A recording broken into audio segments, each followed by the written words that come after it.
नेहमीचा डोसा लगेच पचतो आणि खूप हलका सुद्धा असतो आणि मग भूक लागते. मग आपला हा भरपूर सारं प्रोटीन आणि एनर्जी असलेला डोसा करून बघा. मी काय केलंय, पाण्यात तांदूळ घेतलेत, अख्खे मूग घेतलेत, अख्खे हरभरे घेतलेत आणि मसूर डाळ घेतली. ही नेहमीसारखी भिजवून घ्यायची, जसं आपण इडलीचं पीठ भिजवून घेतो तसं.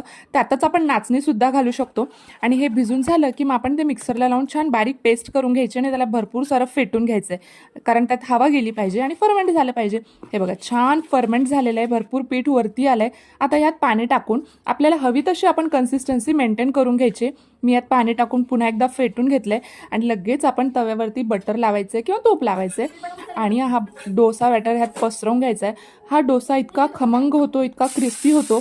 सकाळी सकाळी नवरे लोकांना कामावर जायची घाई असते, ऑफिसला जायची घाई असते, मग त्यांना असं काहीतरी दमदार दिलं की लवकर भूकसुद्धा लागत नाही आणि एनर्जी भरपूर टिकून राहते. यात प्रोटीन भरपूर आहे, मूग आहेत, हरभरे आहेत, त्यामुळे प्रोटीन आणि एनर्जी आहे. हा डोसा असा पसरवून घेतल्यानंतर 1-2 मिनिटं फक्त झाकून घ्यायचं आहे. याच पिठाने आपण पुन्हा लहान मुलांना आप्पे सुद्धा देऊ शकतो, म्हणजे दोघंही कामं होतात.